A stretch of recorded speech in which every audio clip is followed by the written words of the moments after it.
Bon, on va pouvoir commencer. Donc, je vais vous présenter les différentes personnes qui vont intervenir sur ce premier atelier qui s'appelle Habiter à l'année face à la pression touristique.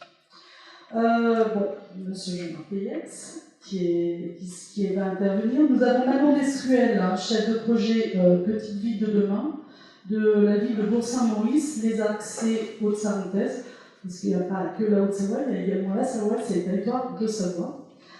Caroline Métifion également, qui va nous accompagner dans cette réflexion, en sa qualité d'urbaniste et géographe du bureau d'études terre d'urbanisme, qui intervient essentiellement sur Tignes. Voilà. Et pour l'animation de cet atelier, personnellement, je serai accompagnée par Mathieu Viguier, qui est architecte conseiller au CAUE de Loin. Voilà. Et par la suite, si vous souhaitez nous poser des questions à l'issue de cet atelier, c'est important. Voilà. Merci. On va commencer. Donc, Monsieur Peyex, quand vous êtes arrivé comme maire en 2001, quel a été le regard, la vie? Je ne sais pas si beaucoup d'entre vous connaissaient Saint-Gervais en 2001 ou avant les années 2000.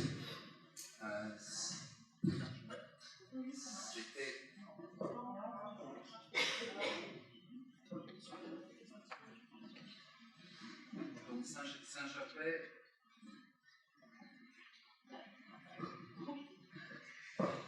C'est direct. Allô?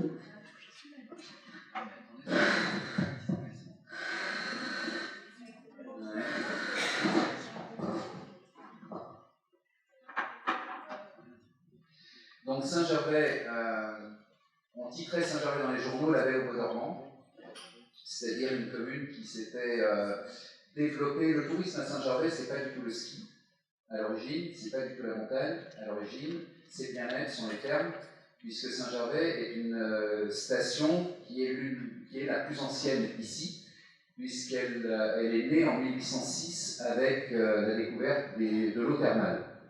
Donc notre station, notre commune, elle s'est développée autour du thermalisme et autour du bien-être. Ce n'est bien sûr qu'après qu'il y a eu la conquête de la haute montagne par les Anglais, parce qu'ils sont plus courageux que les Français pour aller jusqu'au sommet, et puis ensuite le ski avec les Jeux Olympiques de 1924 à Chamonix.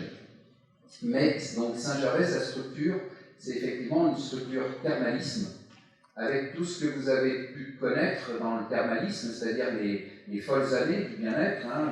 On venait du Genevois en calèche pour aller au bain du Mont-Blanc, et la catastrophe de 1892 a un peu refroidi les choses, mais après c'est reparti, et on avait terminé les années 60-80 avec du thermalisme de santé, et avec une commune qui s'était endormie sur un développement de stations thermales, de stations médicales, avec des préventoriums, avec des maisons de repos. Et donc Saint-Gervais était devenue une ville passante, une ville traversée avec toute l'activité qui s'est développée avec la construction. Donc on était sur l'axe Chamonix-Mégève, sur l'axe Italie-Savoie, et avec toute la journée, imaginez les camions qui passent toute la journée ici, au travers de Saint-Gervais. Donc tout était crasseux, les façades étaient crasseuses, c'était bruyant, personne ne voulait refaire ces façades parce que 6 mois après elles étaient sales. On était donc une station qui était un peu down par rapport à une autre station, par exemple les Contamines-Montjoie, qui a profité de cette situation pour se développer. À côté, il y avait bien sûr les stations du Val d'Arly avec Mégève, Combloux, Pas-sur-Arly et d'autres stations. À Saint-Gervais, c'était un peu compliqué parce que et son bourg inférieur, qui est le Fayet, et Saint-Gervais étaient en fait un village rue, un village sale, un village vraiment repoussant. Et on a même maintenant des gens qui ont gardé cette image 20 ans, 25 ans après, et qui disent non, on va pas à Saint-Gervais, c'est sale. Ils ne sont pas revenus, parce que la particularité, c'est que quand on va quelque part, on en garde une image, et cette image, pour la décoller, il faut réellement revenir et réellement se donner les moyens de voir qu'elle a changé. Donc on a beaucoup, et de Méjean et de Chamoniard, qui ne venaient pas, et qui certains ne viennent toujours pas à Saint-Gervais, parce qu'ils ont conservé cette image crasseuse. Donc tout le travail, il a été de se dire comment on fait pour transformer cette image et pour faire que notre village puisse devenir un village vivant où on peut garder les gens du pays et où on peut accueillir des résidences secondaires et des touristes. Et donc l'ouvrage que vous avez à côté de vous, qui est le pont de Saint-Gervais, qui est une bataille de 70 ans.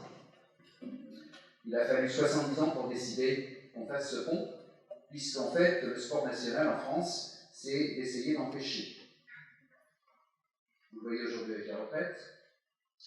Et bien, c'était la même chose avec le pont. C'est-à-dire qu'au lieu de positiver d'aller quelque part, on essaye d'empêcher que le projet se fasse. Il y avait deux projets qui étaient rivaux.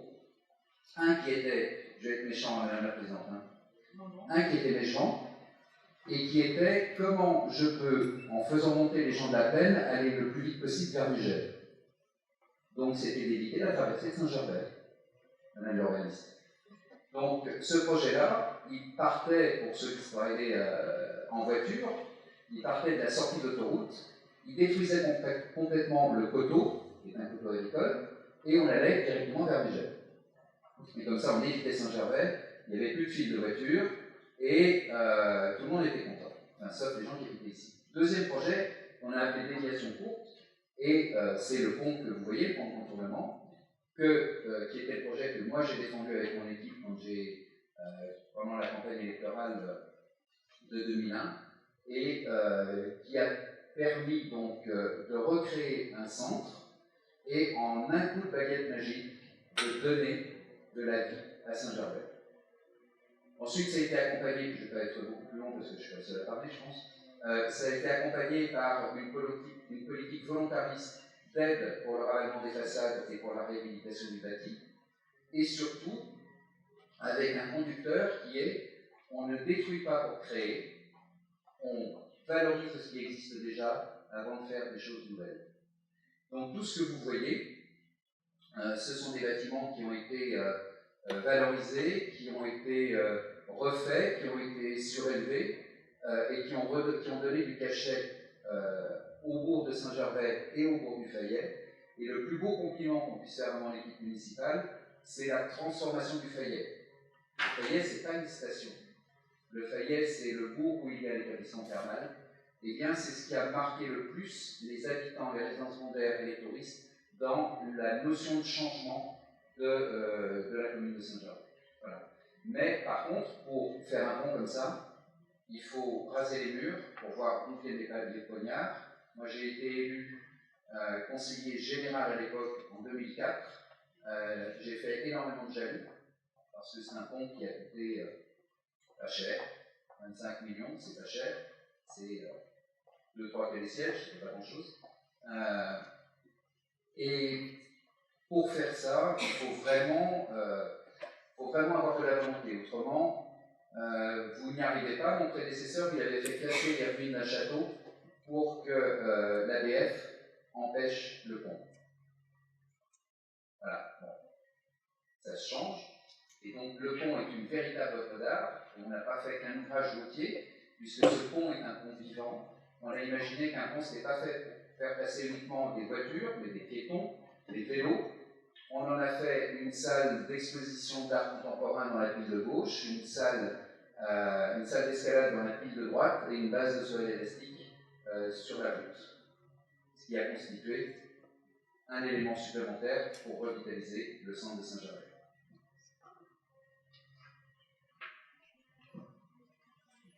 Est-ce que vous considérez que la rénovation, parce que la station thermale, en effet, toute cette rénovation, tout ce mouvement que vous avez mis en place sur le bas du Fayet, est-ce que vous considérez que ça a amené une nouvelle économie dans le secteur? Est-ce que c'est quelque chose de porteur? Parce que bon, moi aussi, j'ai souvenir de Saint-Gervais il y a 30 ans en arrière. Quelle horreur! Bravo! Bravo. Et moi j'ai pu constater une chose, c'est que vous avez votre commune qui vit à l'année. Et ça c'est une vraie performance. Il y a des petits commerces, il y a des choses comme ça qui qui a une belle mixité à mon sens. Moi personnellement, oui, j'habite à Megève, mais je consomme à Saint-Gervais. Donc je voulais savoir si vous avez considéré que cette station thermale, ça a été une nouvelle attractivité qui a été remise au goût du jour. Est-ce que économiquement c'est quelque chose qui va de l'avant? Et quels sont vos autres projets sur votre commune à long terme? Alors, la base en fait de la politique que moi j'ai mis en place avec mon équipe en 2001, c'était non pas de s'intéresser aux touristes, mais de s'intéresser aux gens qui vivent ici. Il ne peut pas y avoir de tourisme s'il n'y a pas d'habitants. Les stations qui ont été faites de toutes pièces, en particulier en Savoie, ou les deux qui ont été faites en Haute-Savoie, c'est-à-dire à Bourg-et-Plaine, elles fonctionnent comme un parc d'attractions. On allume, on éteint, c'est plein d'activités, mais c'est pas la vie. Et donc, si vous voulez accueillir des gens, il faut qu'il y ait de la vie. Et donc, la première des choses a été de tout faire pour les gens du pays. Ça ne veut pas dire qu'on ne pense pas aux gens qui viennent, on ne pense pas aux résidents secondaires, ça veut dire qu'on pense avant tout à celles et à ceux qui font que vous venez ici. Quand j'ai été élu, moi, il y a fort longtemps, conseiller municipal, il y avait 5000 habitants à Megève, 4005 à Saint-Gervais. Il y a aujourd'hui 5700 à Saint-Gervais, il y en a moins de 3000 à Megève. Voilà. Donc, vous n'allez pas dans un endroit où il n'y a pas la vie. Et je pense que l'idée, elle est vraiment de créer une vie entre tout le monde. Il ne peut pas y avoir de caste, il ne peut pas y avoir une station touristique, des stations de demain. Les stations qui sont mono-activité et mono-public, elles vont disparaître. Celles qui vont continuer à vivre, c'est celles effectivement où il y a de la vie. Donc ce que j'ai fait, c'est que j'ai essayé de faire pour les habitants, c'est-à-dire faire des logements pour les habitants, ne pas attendre qu'on ait une pression foncière. Donc mon prédécesseur, il faisait les HLM au Fayet pour cacher les pauvres. Et puis ici, c'était pour les touristes. Eh bien, j'ai fait effectivement l'inverse, c'est-à-dire qu'on a fait de l'accession à la propriété au Fayet et on a fait du locatif social à Saint-Gervais. Je ne suis pas de gauche, donc si vous voulez, vous ne pouvez pas me qualifier de... Voilà, mais parce qu'il faut donner les moyens aux gens de rester ici. Et pour donner les moyens aux gens, la première chose, c'est bien sûr les loger et bien les loger. Les salaires ici sont pas élevés. Les gens sont pour la plupart smicards, et smicards pas forcément 12 mois sur 12. Smicard quelques mois de l'année parce qu'il y a de la réactivité, voilà, c'est quand même complètement différent de ce qu'on peut imaginer. On a un bassin qui est assez ouvrier et employé sur la partie basse, avec les entreprises de micromécanique et de décolletage. Et donc, il fallait penser aux gens qui étaient ici et qui habitaient. Donc, logement. Ensuite, vous avez tout ce qui se décline, avoir des écoles qui soient capables d'accueillir dans les meilleures conditions possibles. Pensez à la petite enfance, pensez aux personnes âgées. Et à ce moment-là, vous allez penser à la vie. Et c'est comme ça que les terrasses peuvent se rouvrir, que les restaurants peuvent s'ouvrir et que les bâtiments peuvent se restaurer. C'est un excellent un excellent pied, puisque nous avons avec Manon Bessuel, qui est chef de projet Petite Ville de Demain de Bourg-Saint-Maurice, les Arcets et Haute-Parenthèse. C'est vrai que je vais venir parce que justement Bourg-Saint-Maurice est en bas et au-dessus vous avez toutes les stations et c'est vrai que la population, les gens qui travaillent et vivent sur Tignes, sur Val d'Isère, dans les stations hautes, les Arcs, ils habitent où? Ils habitent en bas. À Bourg-Saint-Maurice, ils sont venus. Quand on a un peu préparé cette table ronde, on a pu en effet constater que le chiffre que j'avais en tête, c'est 3000 personnes sont venues vivre à Bourg-Saint-Maurice parce qu'ils ne pouvaient plus vivre en altitude, parce que c'est trop cher, la pression foncière trop chère. Et donc vous avez, au niveau du regard de la commune de Bourg-Saint-Maurice, comment avez-vous abordé les problématiques d'aménagement du territoire? Parce que forcément, le flux d'habitants arrive et il faut aménager. En plus, vous aviez des casernes. Et donc, je vais vous laisser vous expliquer tout ça ici. Alors, il faut bien déjà comprendre que Bourg-Saint-Maurice, c'est Bourg-Saint-Maurice-les Arcs, c'est une même commune. Donc déjà la commune de Bourg a une certaine complexité géographique, puisque effectivement on a un chef-lieu qui est le terminus du tram, donc ça irrigue toutes les autres stations de la parenthèse. Accompagné de ce chef-lieu, on a les 4 stations des Arcs, et on a aussi une diversité de villages et hameaux. Donc rien que ça, cette commune est en fait une commune territoire. Au niveau de l'aménagement, une des spécificités de la commune, c'était d'accueillir le 7e bataillon de chasseurs alpins, qui est parti à Vars et qui du coup a fait un trou démographique pour la population. Et donc, de cet élément plutôt négatif et qui a vraiment été perçu par les habitants comme un abandon, finalement, nous, on a un foncier de 10 hectares dans le cœur de Bourg-Saint-Maurice, un foncier libre, puisque l'ancienne municipalité a rasé quasiment l'intégralité de la caserne. Donc, de cet élément négatif, on en a fait une opportunité pour développer un nouveau quartier, donc le quartier des Alpins, qui doit effectivement qui se positionne en tout cas comme un démonstrateur de la transition des territoires en montagne, puisque dans ce quartier, la volonté d'avoir une mixité programmatique est de développer 350 logements, un équipement public type tiers-lieu qui reste encore à définir, mais dans lequel se développera un pôle économique. Donc bien vivre, bien se loger, bien travailler, et également un gros travail sur la liaison de ce nouveau quartier avec les différentes polarités de la commune, donc bien se déplacer aussi. Ce quartier, c'est vraiment un outil qui montre que les gens peuvent bien habiter aussi dans un territoire qui subit une pression foncière touristique très importante, puisque Bourg-Saint-Maurice, de par sa position géographique, et notamment le fait que ça soit hub de mobilité, puisque le train arrive directement là, subit une pression très forte et loge également tous les saisonniers, une partie des saisonniers des autres stations. Donc effectivement, ce nouveau quartier-là répond aux besoins en tout cas de la population actuelle de Bourg-Saint-Maurice. Les projets d'aménagement sont désormais, je veux dire, les projets d'aménagement se tournent plus vers le chef-lieu et plus vers la vallée que vers les stations. Donc ce détournement du regard des stations vers le chef-lieu est aussi très important, je pense, dans le thématique de vivre à l'année. Oui, alors vous êtes, on a dit, chef de projet de Petite Ville de demain. Donc vous intervenez dans ce cadre. Pouvez-vous nous parler plus en détail de ce dispositif que l'État a mis en place en 2020? Le programme Petite Ville de demain a été lancé par l'ANCT, c'est l'Agence nationale de cohésion des territoires. C'est un dispositif qui vise à soutenir les petites villes dans de moins de 20 000 habitants. Par 3 axes notamment, c'est le soutien en ingénierie, puisque pour les communes signataires, il y a forcément la création d'un poste de chef de projet. Ensuite, c'est un accès facilité à des financements fléchés auxquels ont accès les communes signataires. Et enfin, c'est une mise en réseau des chefs de projet via le club PVD, qui sont des clubs départementaux, et dans lesquels on peut profiter des expériences d'autres communes et partager notamment le retour et les bonnes pratiques qui se font ailleurs.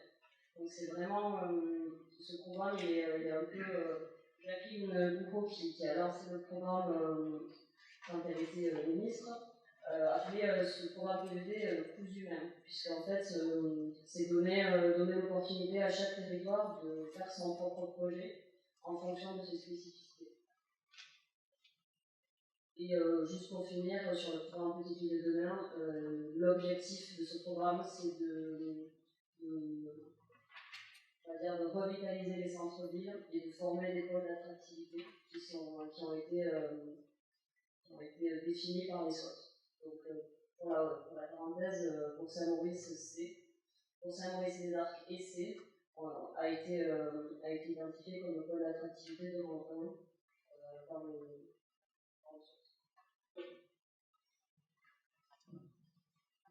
Vous avez parlé du coup d'un club de petites villes de demain. Est-ce qu'on aurait des clubs de petites villes de demain propres à la moyenne et haute montagne?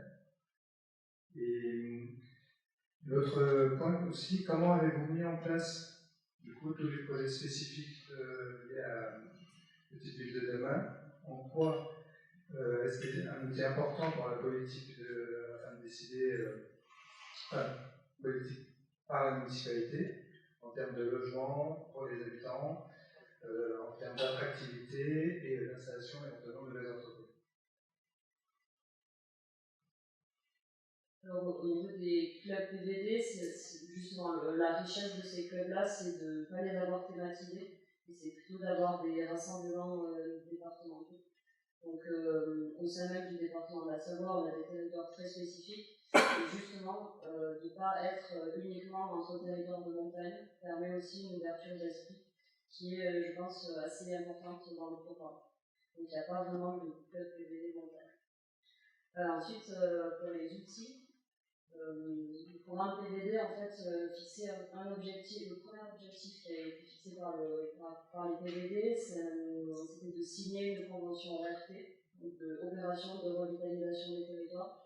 Et cette convention, ça a vraiment été le premier outil, la feuille de route pour le futur développement des projets.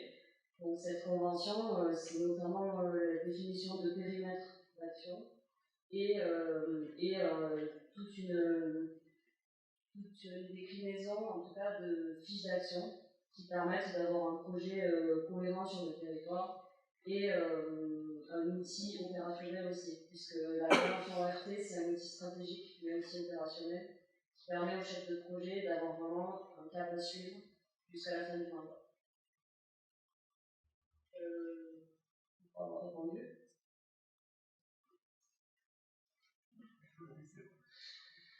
Et puis, une dernière question. Je crois savoir que le slogan du maire de la ville de Bourg-Saint-Maurice, c'est travailler, vivre et avoir une mobilité douce. Quelles ont été les motivations de la ville pour postuler à ce dispositif? Alors, il y a dans la salle le maire de Bourg-Saint-Maurice, donc je le laisserai développer son slogan tout à l'heure sur la prochaine table. Mais en tout cas, les motivations de la ville pour postuler des villes, puisqu'il y a la commune de C également qui est signataire de la convention, pour postuler au dispositif, c'était surtout, comme je l'ai un petit peu évoqué tout à l'heure, de décentrer le regard des stations pour se concentrer sur les chefs-lieux en vallée. Et finalement, jusqu'à présent, tous les projets d'aménagement, une bonne partie des projets d'aménagement étaient focalisés sur la station. Là, aujourd'hui, le contexte actuel et les besoins des collectivités provoquent un changement de paradigme et du coup, les moyens sont mis sur le chef-lieu, donc sur les chefs-lieux.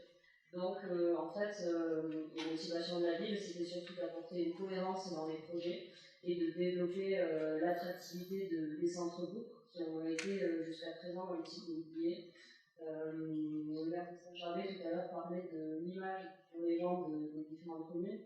Pour Saint-Maurice, jusqu'à présent, c'était un peu le lieu de passage pour aller vers autre chose, vers les stations, vers d'autres territoires. Aujourd'hui, les moyens sont mis pour développer cette attractivité, pour rendre le centre-bourg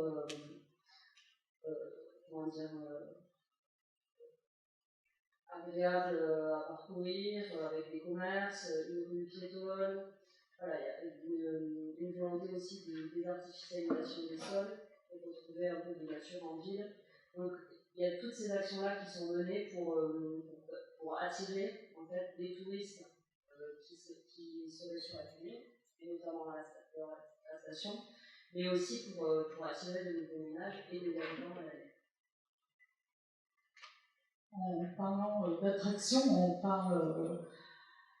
Je crois savoir que vous avez aussi beaucoup de jeunes retraités qui viennent s'installer pour profiter du paysage et de se promener et tout ça. Donc ça fait aussi ça donne du sens à cette modification de cette commune, à mon sens. Et est-ce que on va dire ce troisième âge, voire quatrième âge, il y a une anticipation pour les maintenir à l'année par la suite? Oui, effectivement, dans les mouvements de population actuels, qui sont la descente progressive des territoires plus hauts jusqu'à Bourg-Saint-Maurice et puis peut-être jusqu'à Albertville, effectivement, on a une anticipation et une réflexion qui est menée sur ce public un peu spécifique de retraités. Et donc, dans cette anticipation-là, on essaie d'avoir ce regard toujours particulier, par exemple, sur l'offre de logement adapté, sur les services, sur toutes ces choses qui font que ce public-là puisse venir s'installer à Bourg-Saint-Maurice et qu'ils aient vraiment à proximité tous les services dont ils ont besoin. Ensuite, ça fait partie aussi d'une population là depuis le Covid qui était plutôt présent en habitat secondaire en station.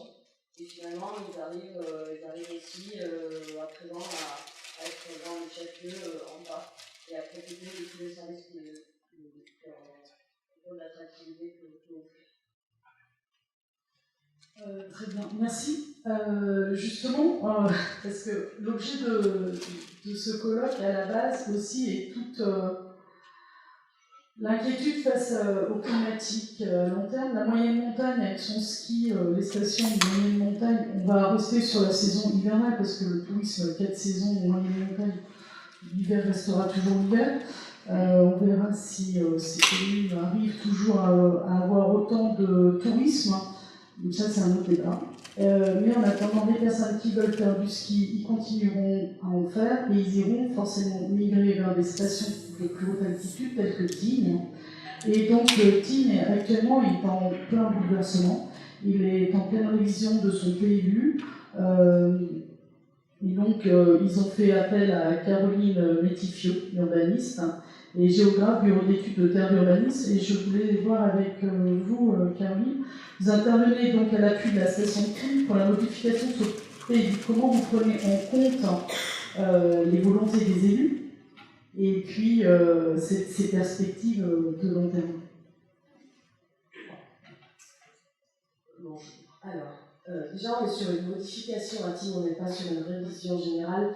Donc, déjà, on a abordé les choses, c'est un peu complexe pour Tignes parce qu'ils ont lancé une modification mais avec un cahier des charges énorme.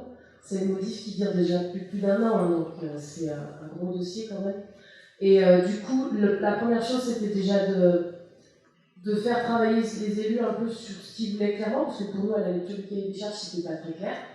On avait bien compris qu'il y avait une problématique sur l'habitat, mais c'était pas très clair. Donc on a déjà travaillé beaucoup sur la politique habitat, qui est aussi qu'est-ce qu'ils voulaient pour leurs habitants permanents, et puis la politique touristique. Les deux vont ensemble, parce que forcément, si on donne avantage à l'un, on va peser sur l'autre. Donc, dans la politique habitat, il y a deux notions. Il y a l'habitat permanent et il y a l'habitat secondaire. Puisqu'aujourd'hui, le code de l'urbanisme ne différencie pas les deux. Et ça, c'est une vraie problématique. Donc, on a beaucoup travaillé, on a fait beaucoup de terrain. Et il y avait également un gros point sur lequel on a beaucoup travaillé, c'est l'architecture. Donc, l'aspect architectural de Tignes, on a commencé par ça. Beaucoup de terrain et beaucoup d'analyse du paysage architectural. Bien faire, Tignes a plusieurs pôles, donc effectivement il fallait bien comprendre les spécificités de Tignes dès son origine, puisque Tignes a un historique, donc il fallait comprendre chacun des pôles, quelles étaient ses spécificités architecturales, qu'est-ce qui était à préserver, qu'est-ce qui attendait les élus pour ça. Donc on a beaucoup travaillé là-dessus pour que les élus soient aussi capables de défendre ça auprès de leur population. La population permanente, la vraie population tignarde va avoir une attache à son foncier, à ce qui est l'historique familial. Donc il faut qu'on puisse apporter les arguments à ces habitants permanents qui sont là depuis toujours pour les sensibiliser à ce qui fait l'image de Tignes et ce qu'on ne doit pas perdre. Donc on a eu un gros travail sur l'architecture. Après, donc il faut que les élus soient capables de défendre ça et défendre leur projet et argumenter devant la population. Parce qu'à un moment donné, on va basculer où ils sont dans l'intérêt de vivre là à l'année, mais quand on bascule sur l'intérêt financier, là on oublie tout. Quand on peut vendre son terrain ou sa maison des millions, là l'intérêt, on oublie tout, quoi. Ça n'a plus aucun intérêt. L'aspect architectural, on oublie, le patrimoine traditionnel, on oublie, là tout bascule. Donc voilà, il y a eu déjà un gros travail sur ces points-là. Quels sont aussi à Tignes, on est sur la haute montagne. Donc pour maintenir la population qui vit là à l'année, quels sont les équipements, est-ce qu'il y a des besoins?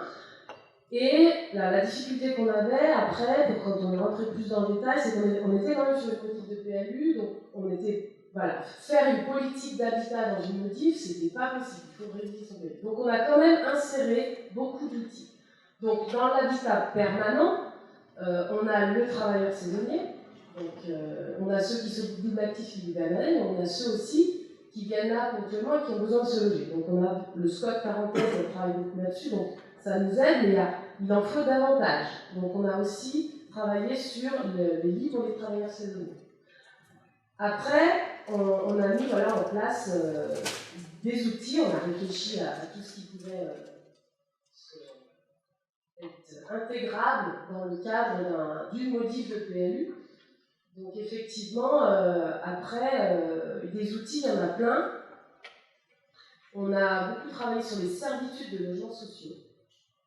Donc là, je pense que légalement, on est peut-être un peu limite, parce qu'on en a tartiné.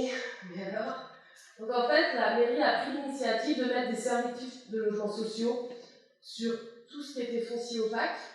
L'objectif, c'est que le PAC ne vende pas non plus leurs immeubles. Donc ça limite un peu le devenir. Tout le foncier communal, interdire des changements de destination, mettre des orientations d'aménagement en place, les modifier sur certains secteurs, et revoir le règlement également sur les zones, rendre le règlement de Tignes avec davantage de zones destinées uniquement à l'habitat. Et là, on arrive à un point qui devient compliqué, c'est que dans le code de l'urbanisme aujourd'hui, l'habitat permanent résidentiel n'est pas différencié. Donc on se retrouve avec des zones destinées à l'habitat, où il faut mettre les outils en place pour que ça ne parte pas en résidence secondaire.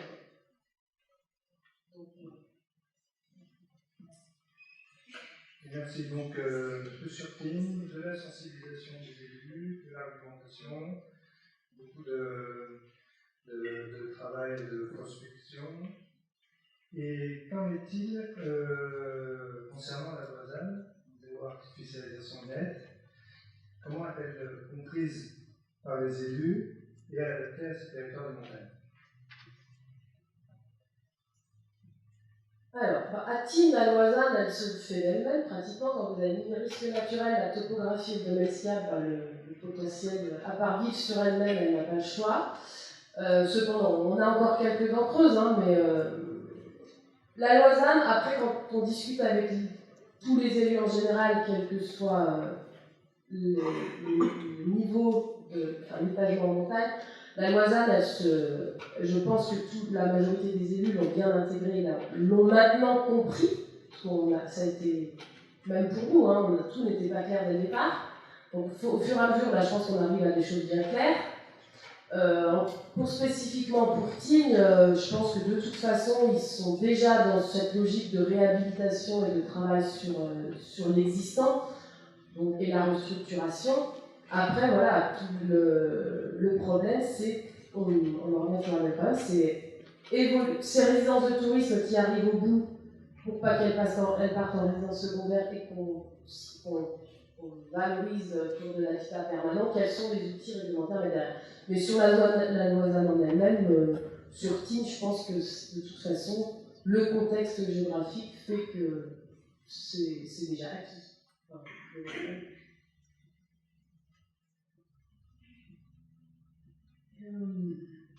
la commune de Tignes, elle est également touchée par les lits froids. Enfin, moi j'aime bien plutôt parler de l'IFROI parce que ça a été vendu à une époque comme des lits chauds, les résidences hôtelières. Moi j'appelle ça du l'IFROI. Et est-ce qu'il y a des moyens qui sont mis en place et autre chose qui pourrait être les pistes au regard des politiques publiques.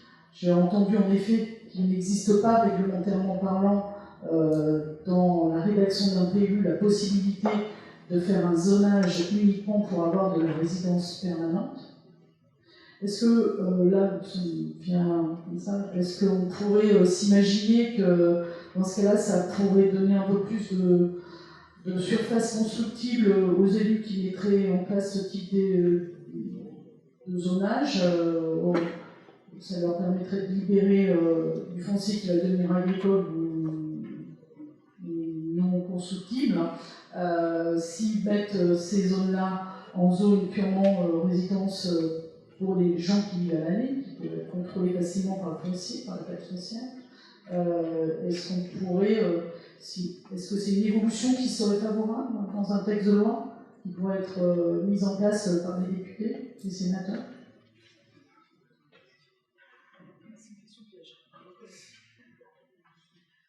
Aujourd'hui, les outils pour lutter contre ce qu'on appelle l'IFROI, ils sont inexistants. On se bat avec ce qu'on peut.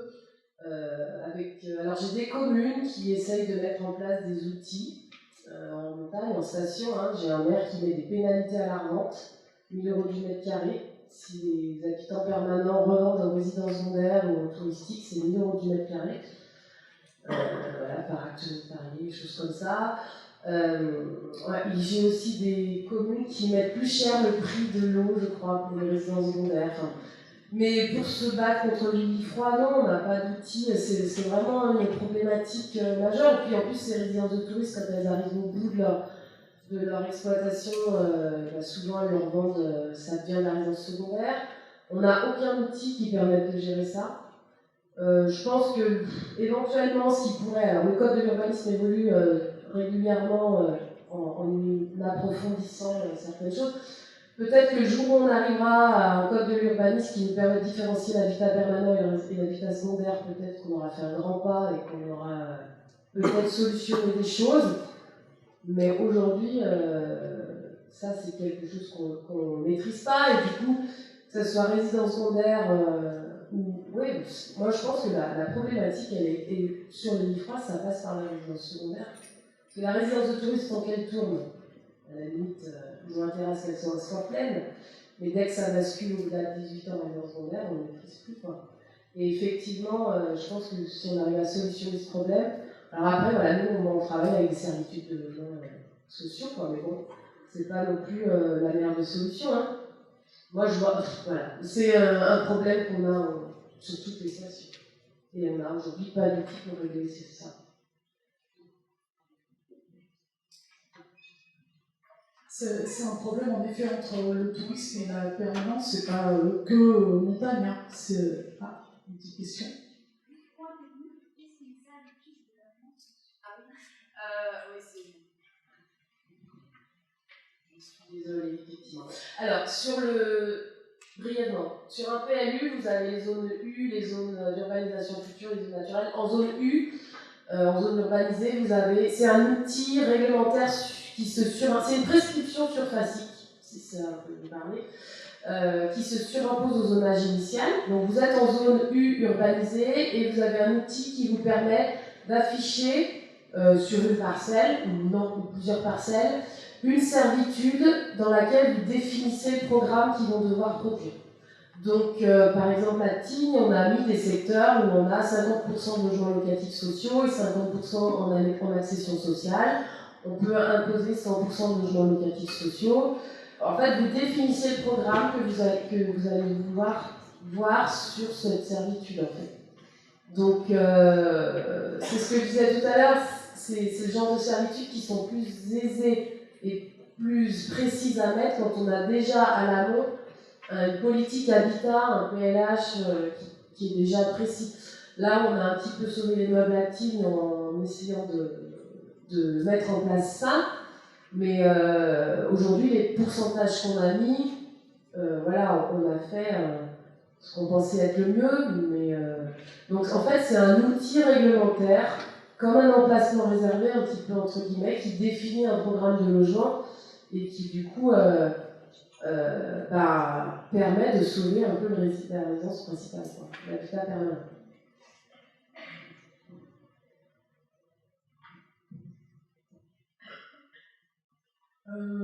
On va faire tourner un micro. Est-ce que vous avez déjà des premières interrogations qui vous viennent, des idées? Parce que l'objectif, c'est pas juste nous, on s'écoute parler et puis que vous endormiez, c'est pas ça. L'objectif, c'est d'avoir du discours et moi, je reste profondément convaincue que c'est en étant tous ensemble que chacun, il n'y a pas de mauvaises idées, en réfléchissant, vous soulevez des idées ou alors il y a des questionnements qui s'appellent un brainstorming, un gros brainstorming. Merci. Alors, je ne sais pas si le micro fonctionne. Bonjour à tous, merci pour les échanges. J'avais peut-être une remarque, un peu question, c'est à la fois une question et une remarque. Avec les exemples de Bourg-Saint-Maurice et puis aussi peut-être plus marginalement de Saint-Gervais, on comprend bien que peut-être qu'à un moment, dans les années 60 notamment, on a pensé qu'on pouvait construire des stations aussi propres comme ça qui pourraient fonctionner de manière autonome.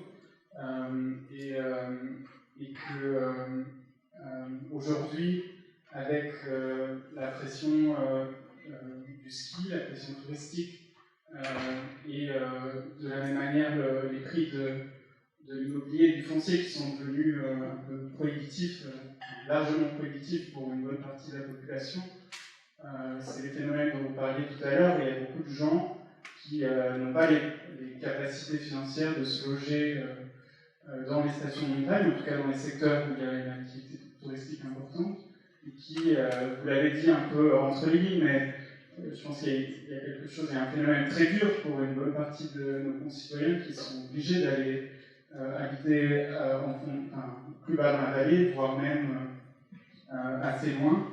Et je trouve que ce qui n'a pas été dit, c'est qu'on est face à des phénomènes qu'on pourrait presque appeler de métropolisation, où il y a énormément de complémentarité entre des communes de montagne et beaucoup de pendularité, évidemment beaucoup de problèmes de mobilité, on en a très peu parlé. Enfin, j'ai bien compris que c'était un peu le préalable qui avait été nécessaire pour la commune de Saint-Gervais pour amorcer une transformation. Mais j'aurais aimé peut-être vous entendre un peu plus sur quels sont les moyens que, par exemple, la commune de Bourg-Saint-Maurice ou celle de Saint-Gervais mettent en place pour essayer d'offrir des solutions à ces problèmes d'accessibilité au foncier, d'accessibilité au logement. On en a parlé un petit peu, mais je voulais savoir si vous envisagez des solutions de type peut-être de bail réel et solidaire, ou bien de décorrélation du foncier et de l'immobilier, ou bien des recours à des foncières départementales comme le BF de Haute-Savoie qui achète du foncier pour le mettre à disposition d'ailleurs, voire de l'habitat collectif. Est-ce que ces solutions-là sont envisagées dans ces territoires, à la fois à Bourg-Saint-Maurice et à Saint-Gervais? Merci. Je vais répondre pour Saint-Gervais. Si vous voulez parler vrai, il faut déjà admettre le passé. C'est-à-dire que celles et ceux qui ont fait les stations que vous avez citées tout à l'heure, les Arcs, Flaine, Briaz, on ne fait que payer aujourd'hui ce qu'ils ont fait hier. Ce sont des mono-activités, des mono-clients, et ils ont été faits pour une destination bien particulière des touristes. Donc aujourd'hui, vouloir transformer ce qui est contre nature, je pense qu'on va avoir beaucoup de mal. Donc ce qui veut dire, c'est que si vous n'acceptez pas cette situation de fait, vous ne pourrez rien faire. Vouloir mettre des logements sociaux à côté d'appartements, résidences secondaires, pour des gens qui ont de l'argent, ça c'est une vue d'urbain et une vue de parisien. Mais en tout cas, faire des ghettos où on met un immeuble de pauvre à côté de l'immeuble de riche, ça, je ne sais pas comment on peut admettre et on peut imaginer ça. Je pense qu'il y a une organisation qui doit se faire naturellement en fonction de ce que l'on a fait du territoire, de son histoire. Mais on ne peut pas continuer à artificialiser les solutions. Donc il y a des stations qui vont rester des stations telles qu'elles sont, elles ont vécu, gagné beaucoup d'argent, fait gagner beaucoup d'argent, elles vont mourir, c'est la nature. Voilà, vouloir croire que demain, dans les territoires désertiques, vous allez faire habiter des gens, c'est une vraie illusion. C'est dommage. Par contre, il y a effectivement des solutions. Les solutions, d'abord, bon, c'est peut-être de changer la Constitution française, puisqu'en fait, le droit de propriété est un droit constitutionnel. Donc, quand vous avez une propriété, vous en faites bien ce que vous voulez. Et d'ailleurs, vous savez que le code de l'urbanisme a été réformé pour qu'on n'ait plus le droit de vous demander ce que vous faites à l'intérieur de votre maison. Le permis ne porte que sur l'extérieur. On n'a plus le droit de vous demander les plans de niveau, on ne sait plus ce que vous faites. Donc aujourd'hui, il faut admettre ça. On ne pourra pas, par des textes, sauf à changer la Constitution, dire il y a des résidences secondaires là où ça m'arrange et des résidences principaux où ça m'arrange aussi. Il faut savoir que l'humain est schizophrène. Quand c'est votre terrain que vous vendez, et que vous le vendez 10 fois le prix, comme c'est ici, dans quelques montagnes, que vous avez des gens du Golfe qui vous achètent du terrain non constructible en zone naturelle à 1 200 € le mètre carré, alors que ça vaut 1 centime, vous avez compris que vous pourrez mettre tous les dispositifs, mais que ça ne va pas changer fondamentalement les choses. Donc on ne fait que vivre avec un héritage. Ensuite, comment on arrive à faire que cet héritage soit positif? On peut le faire dans certains cas, on peut ne pas y arriver. Pourquoi on y arrive à Saint-Gervais?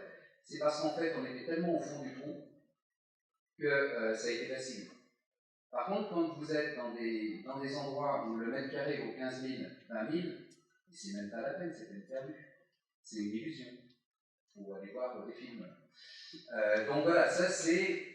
Je pense qu'on ne peut pas changer cet état de fait. Par contre, il y a la volonté politique. Si effectivement vous avez un boss qui est un PLU qui est laxiste, vous aurez les conséquences. Si vous avez un PLU qui est restrictif, vous aurez encore plus de riches et encore moins de gens du pays. Parce que même les gens du pays qui ont des terrains, à partir du moment où vous allez diminuer les droits, il est clair que ça va augmenter les prix et que seuls pourront acheter ceux qui ont de l'argent, c'est-à-dire les gens qui ne sont pas ici. Donc si vous voulez, c'est impossible à régler d'une façon artificielle. Donc, comment nous on l'a fait à Saint-Gervais? C'est vrai qu'on est parti de loin, mais vous avez encore des terrains à Saint-Gervais qui se vendent à 68 € le mètre carré. 68 € le mètre carré. Le terrain face au Mont Blanc, au Bétais, 150 € le mètre carré. Donc, de penser qu'il n'y a qu'une valeur universelle et que Tignes vaut tant, Saint-Gervais vaut tant, Chamonix vaut tant, Megève vaut tant, c'est faux. C'est faux. D'abord, le prix ne se fait que par la volonté de l'acheteur et le prix qu'il veut bien donner, mais ça ne veut pas dire que ça devient la règle universelle de la commune et de la station. Donc c'est vraiment de la haute couture, et il y a des choses qu'on est capable de faire. Par contre, la réglementation, je suis désolé, la réglementation en France, il faut changer de pays quand même. Okay, tout le monde veut que ce soit réglementé, quand on fait une règle, coucou, tout le monde est dans la rue. Donc voilà, ça c'est pas possible, on ne changera pas l'ordre des choses. Mais si vous avez une volonté politique, si vous avez une équipe municipale qui dit où elle veut aller, c'est déjà un élément moteur. Si vous êtes capable de dire non à un promoteur, à un architecte, à celui qui veut vous vendre le magnifique chalet avec une piscine, 3 bassins et machin, parce qu'il a un client qui et qui va toucher 15%, si vous êtes capable de dire non, vous faites comme moi, vous faites des ennemis. Sinon, vous laissez faire, et puis ensuite, vous n'avez plus d'eau, puis ensuite vous avez des volets clos, puis ensuite vous avez des chalets de 500 mètres carrés, comme à Chamonix, et puis on vous dit, ah bah oui, mais il n'y a que des gros chalets qui sont fermés, il fallait pas les autoriser. Voilà, il faut avoir du courage dans la vie. Et pour changer les choses, il faut commencer par ça, c'est-à-dire commencer par avoir des élus qui savent où ils veulent aller. On ne fera pas de miracle, on ne changera pas les règles, mais je vous assure que la persuasion, ça marche quand même parfois. C'est pas uniquement sur la scène et c'est pas que de l'illusion.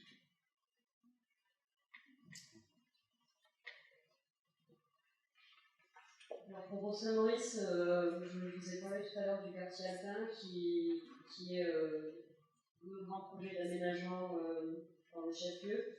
Là, effectivement, la volonté politique, en tout cas, est très forte pour sécuriser au maximum le logement permanent. On a vu tout à l'heure, au niveau des leviers réglementaires, c'est très limité. Il y a quand même des produits qui permettent de faire mieux, on va dire. Notamment, donc, ce que vous soulignez, le BRS. Ça, c'est très peu fait encore en parenthèse. Donc, on va essayer d'expérimenter ce biais-là pour sécuriser le logement permanent. On a aussi également un projet d'habitat participatif. Donc ça, c'est des projets très spécifiques où il faut d'abord, avant toute chose, mettre en place un groupe de porteurs de projets, les accompagner. Donc ça, la commune de Bourg-Saint-Maurice a fait le premier pas. On a Unitoit, donc c'est un AMO qui nous permet qui gère en fait la constitution de ce collectif citoyen qui pourrait à terme porter un projet d'habitat participatif. Donc ça c'est une des possibilités pour garder la main sur de l'habitat permanent. Ensuite, on a également tous les produits sociaux un peu plus classiques, locatif social, qui permettent d'avoir de l'habitat permanent. Donc c'est par des expérimentations au niveau du logement pour ce quartier-là qu'on espère arriver quand même à garder les ménages sur la commune, sur place, à avoir un taux de vie dans le quartier supérieur à ce qu'on peut trouver ailleurs. Donc voilà, mais tout est dans l'expérimentation et c'est dans ça que ce quartier est vraiment, se veut en tout cas démonstrateur du futur, démonstrateur de la transition des territoires et de montrer qu'on peut changer les choses avec des produits un peu spécifiques pour certains types de populations, certes, mais ce sera déjà mieux que si on laisse tout partir à la découpe et on sait ce qui se passe après. Merci. On va désormais passer à l'atelier 2. Merci à nos intervenants.